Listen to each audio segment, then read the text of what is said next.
a special time for us because it is the inaugural Ashleigh Oration.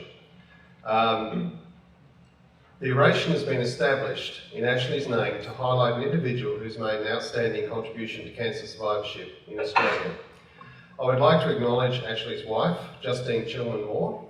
Thank you for being here, Justine. For those of you that don't know Ashleigh, and I know many of you would, Ashleigh Moore was a pioneer for cancer advocacy at the state, national and international level. He was the founding chair of Cancer Voices South Australia, the statewide 100% voluntary grassroots consumer advocacy group, and that was in 2006. He used his knowledge gained from his experiences with cancer to improve the path for others. His mission was to ensure good systems and not good luck determine better cancer outcomes, and for patients and carers' voices and perspectives to be heard at the highest levels. Many people get cancer, but Ashleigh Moore raised a voice for people affected by cancer in a way that is truly remarkable.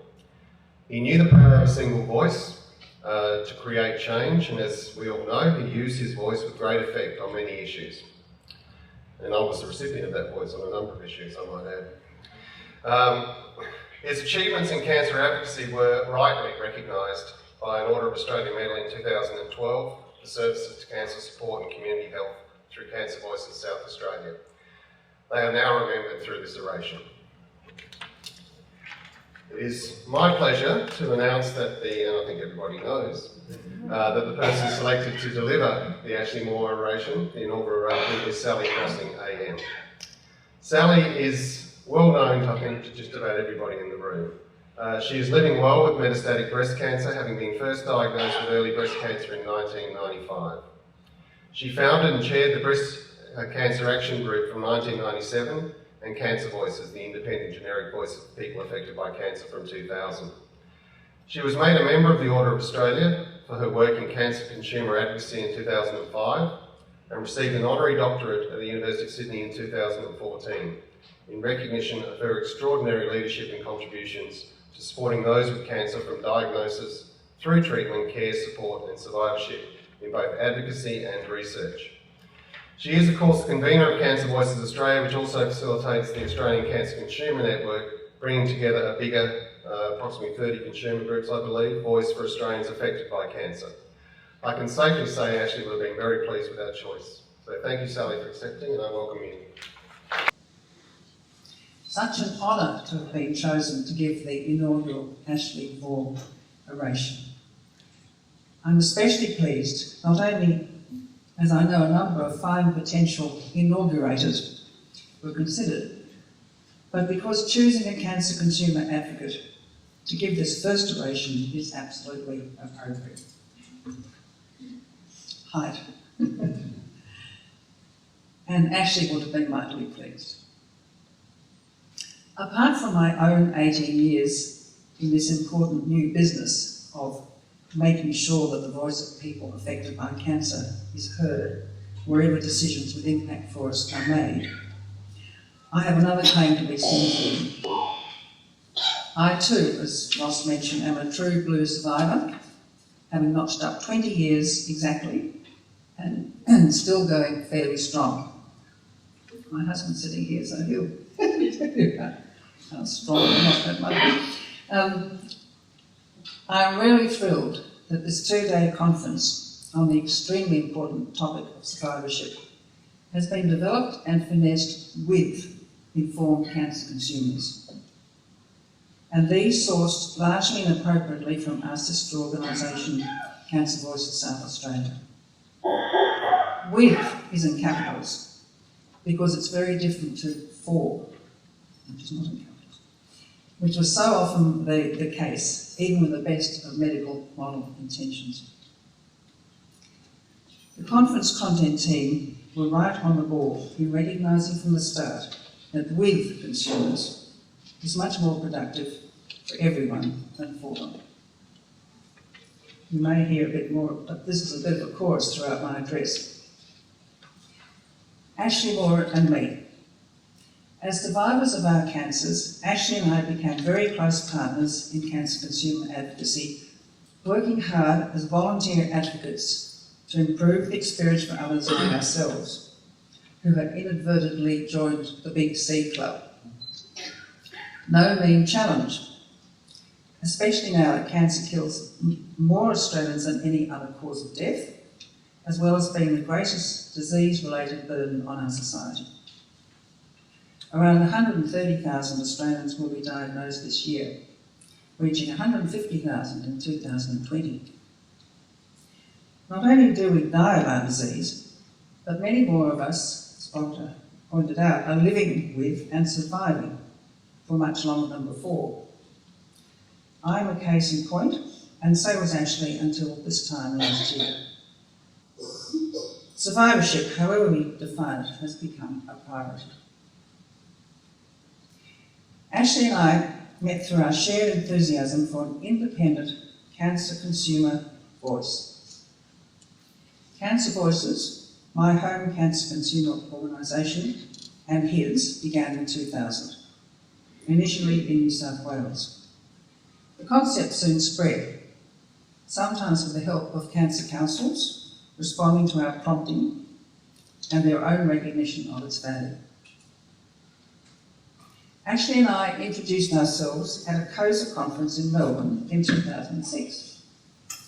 We were both there to update ourselves on cancer research, to network, and to represent our own state Cancer Voices groups at an annual Cancer Voices Australia meeting.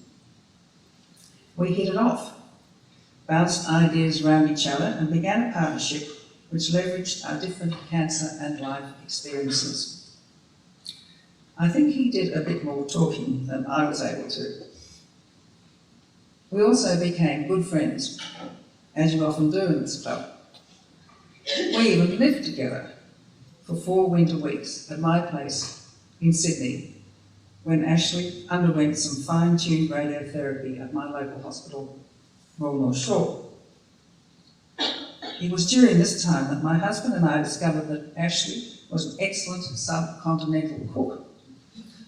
Those freshly made curries and great dinner conversations about how to fix everything to do with cancer remain highly memorable. The personal relationship developed into something bigger. Cancer Voices New South Wales and Cancer Voices South Australia have been great collaborators ever since. I acknowledge Julie Marker's fantastic stewardship here in South Australia over the last couple of years, several years. But one thing we in New South Wales never got to grips with was eye-catching group cycling, despite a short-lived and wobbly attempt to emulate our yellow and black two-wheeled South Australian cousins. We had to give that up. I hope most of you had the pleasure of meeting Ashleigh Moore, a great Australian, a great cancer consumer advocate, and certainly no shrinking violet. His own cancer and survivorship experiences seeded a passion to make that proverbial difference. His own survivorship was definitely not enough. Ashleigh's contribution to making sure that the voice of independent and informed consumers was a real part of decision-making about cancer, policy, services, research and care was huge, not only in his home state, but nationally and internationally. At the launch of Cancer Voices South Australia, Ashleigh said, and I quote, "Health services and associated organisations must shift their thinking to really underline, listen to consumers and their invaluable lived experiences. The experience that not everyone can imagine or even know until they've walked in our shoes." People like Ashleigh Moore are role models who forged the way in our movement, showing us that we should never be afraid to raise the voice. A slightly provocative title of my talk is "Survivorship is Not Enough." I chose this to consider 2 questions. Firstly, while the term resonates happily with many, it seems open to the interpretation of whoever is using it. I suggest we could come up with a clearer definition, and I'll float some ideas from both my own viewpoint and from that of the collective, the view of the many, which most of us see as the most valuable. Secondly, For many of us, survival is just not enough. Once over or between the rigours of cancer treatment, we tend to reflect about and want a richer, fuller life for ourselves and for others. Going back to before cancer, for many, is hard and often unwanted. We have changed. The change which Ashleigh and I experienced, as thankfully many other consumer advocates, led us to using our life skills, pre-cancer careers and our own cancer experiences towards making a really big difference. Persistence, commitment, optimism and a degree of fearlessness helps too. Practically now, I'd like to see this second conference come up with solid recommendations about survivorship. I understand your first one did too, but we'll go even further this one, which we can take away and implement. They might be in the form of some kind of guidelines, which could tell both practitioners and their patients what they should expect. I'm very keen on guidelines, not only having been a policy wonk in my pre-cancer career, but because we find them so useful during our cancer journeys. They help us understand options, reasons for them and what to expect. Very reassuring as we navigate that crooked pathway. I swing about a bit regarding rigid evidence bases. Sometimes the words of the then CEO of World Cancer Research come to mind. Was there ever a clinical trial to prove the efficacy of using a parachute to jump from a plane?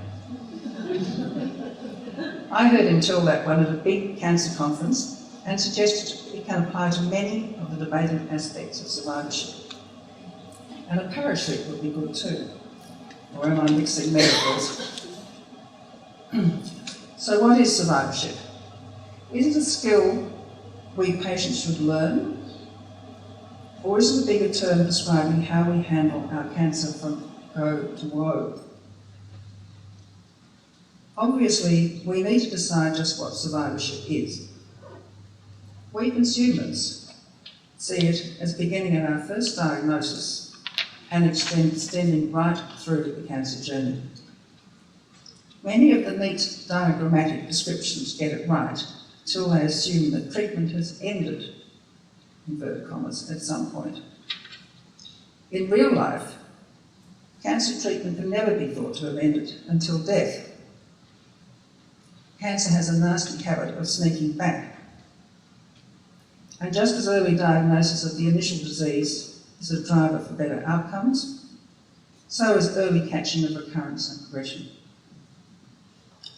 And because we have so little hard data about recurrence and metastases, prediction about time to treatment end is not possible. It's one of our advocacy issues. Our health authorities trumpet the improving 5-year survival rate. Some, even nicely for us, estimate 10-year ones. Most of we survivors are rather more interested in a lot longer than that, and the fact that there are so many more of us living with our cancer rather than dying quite quickly means, guess what? We now have an awful lot more survivors to help. The figure, as we heard earlier, is almost 900,000. You might say almost 1 million over the last 28 years. And we know that if we do look after them, their survival in all aspects is greater. I understand that evidence for this does indeed exist, as well as it being common sense. Care coordination. Another major point I'd like to put up front is about cancer care coordination and cancer care coordinators in both public and private settings. And we know cancer is increasingly being treated in the private sector. There have been conferences and evaluations on these topics. Some states fund positions, some cancer charities do the same, for example, in breast and prostate cancers. Some studies have even shown that care coordination is seriously cost effective. But there remains confusion What is their role? Who should actually do it? What happens when hospital-based treatment is over? Again, I'd like to see best practice guidelines developed to clarify expectations and what ought to be provided. Cancer care coordination is an important aspect of survivorship. Cancer care plans are an integral part too. We cancer patients want these badly and for obvious reasons. No clinical trials needed here either. It's simply good planning and good management. Treatment and care plans give cancer patients and their families huge reassurance about how to successfully navigate and make major choices, often the most frightening thing in the cancer experience. Models for survivorship. What works? I was lucky to hear and meet Mary McCabe of the Memorial Sloan Kettering Cancer Centre at the recent COSA conference. Good recently letting consumers know this starting to. Her presentation, which she has willingly shared, offers a good overview of what really matters in survivorship, including guidelines. Guidelines for follow-up care and for care plans. Of course, there are different models with their different pros and cons. The need and basic concepts are clear, but deciding what will work best and in what setting is something else. Here are the 8 main components, with a little help from Professor McCabe, of well-supported survivorship from my perspective. Not simply as an individual, but as a cancer consumer advocate with strong links to the brother and sisterhoods. Okay, here we go, the 8. Surveillance for occurrence of the primary cancer and metastases, absolutely essential. Monitoring and managing late treatment and psychosocial late effects. Providing follow-up recommendations for detection of second cancers. Information about survivorship issues and how to find community resources. Healthy lifestyle information. Reviews of treatment summary and care plans, keep them up to date. Communication with GPs and shared care. Some of us heard about yesterday. Empowering survivors to self-manage and advocate for their own needs. Okay, briefly now, my own story. How getting cancer leads to wanting to make that difference. Some of this is ancient history, as I have managed to survive breast cancer and cancer consumer advocacy for quite a long time, 20 years in fact. I was just 49 when self-detected a lump in my left breast. This was followed by not very satisfactory surgery and perfectly fine radiotherapy. These were the accepted treatments, although not very satisfactory, but for early breast cancer in 1995. No chemo or tamoxifen recommended in those days. After publishing some reflections on those early experiences, I was invited by the then National Breast Cancer Centre to do a short training course in consumer advocacy and research. That switched on the proverbial light. And I could see, using my existing paid career skills, I could do some meaningful giving back. Not something which had interested me much until then, I have to admit, and make a real difference for other people. I soon left that paid career and formed the Breast Cancer Action Group New South Wales in 1997, with a lot of help from our Victorian sisters. We then broadened our reach and increased the volume of the voices by setting up Cancer Voices in 2000.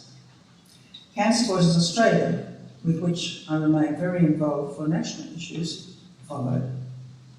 And I've most recently set up, as was mentioned, the Australian Cancer Consumer Network, which links 30 cancer consumer groups. No one ever thought of doing this before.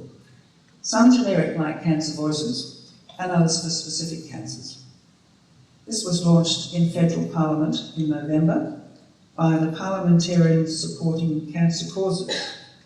This is one of those friends groups. From little things, read ideas, big things grow. My own cancer keeps returning every few years to remind me what that journey is really like. Biopsies, lumpectomies, radiotherapy, one mastectomy, a liver resection, CT scans, MRIs, PET scans, endocrine therapies, an mTOR inhibitor, don't ask, and probably dreaded chemo soon.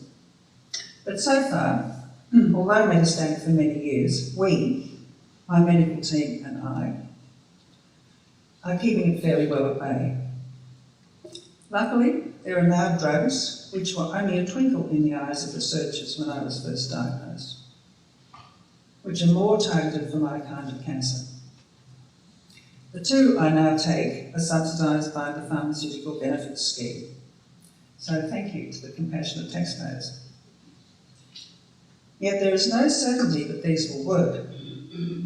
The fact that all cancer patients ultimately have to live with. My story is an example of the changing nature of the cancer experience, a change which will mean many more of us will be around a lot longer, all very keen on surviving, as well and as long as we can. Some reflections.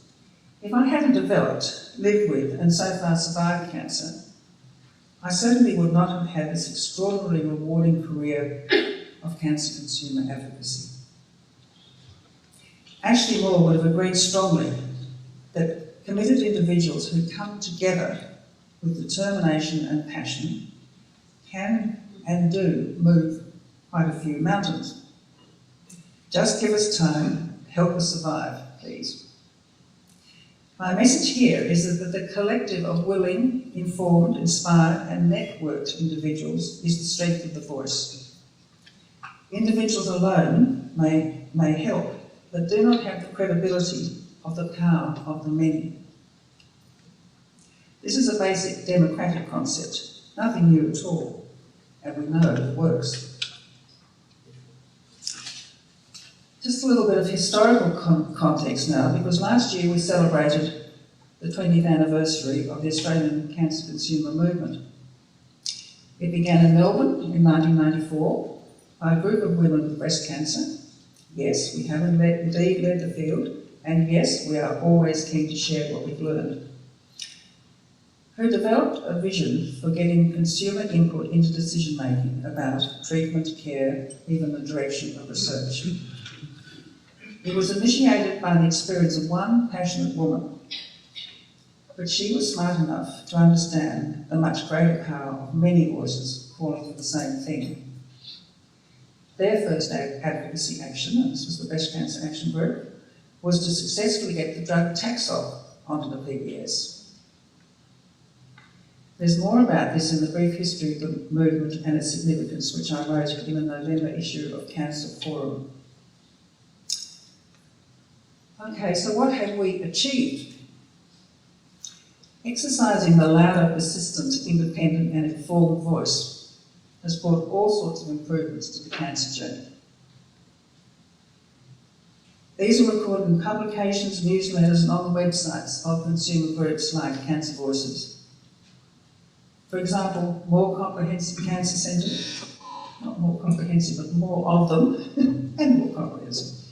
Better access to cancer drugs and radiotherapy, better access to, and not only to, but to new cancer drugs and new forms of radiotherapy. Research which reflects consumer priorities. Formal training for consumer representatives. Better information for people diagnosed. More guidelines which have consumer input. Directories of cancer specialists. A website to find suitable cancer clinical trials. Programs for nominating informed consumers to work with researchers and policymakers, service and support providers, more palliative care services, and even some legislative changes. Many achieved, some ongoing, always more decisions to be influenced, including, of course, the survivorship agenda. I'm proud to have been in the thick of it for many years, and proud of recognition by my country through being awarded a member of the Order of Australia in 2005. Even prouder perhaps to have been recognised by my old alma mater, the University of Sydney, which gave me an honorary doctorate last year. The citation was for extraordinary leadership and contributions to supporting those with cancer from diagnosis through treatment, care support and survivorship in both advocacy research, as Ross kindly mentioned. This was not only a wonderful thing for me, and I got a fantastic fancy dress, but even more for the movement's mutual cause. On my own, it would have been impossible to achieve what we have. So, dear audience, when you find yourself wanting to engage with informed survivors who can offer the broad and independent view, turn to a health consumer organisation, like in the cancer field, Cancer Voices. Our nominees have experienced the cancer journey and have had training to understand how to provide the broad view of the many, not just their own.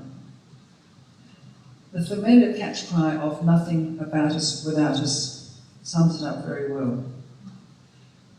There are many ways in which survivors, especially networked ones, can use their unique skills, knowledge, work and life experience, and there's no shortage of things that need fixing. The value of consumer input into this conference alone, in planning, in presentations and discussion, as we'll hear, will be obvious during our 2 days together. We survivors can invaluably inform your policy, research and services. And this applies to the field of survivorship itself as much as to anything else, if not more. We look forward to continuing to work with you very closely. Thank you.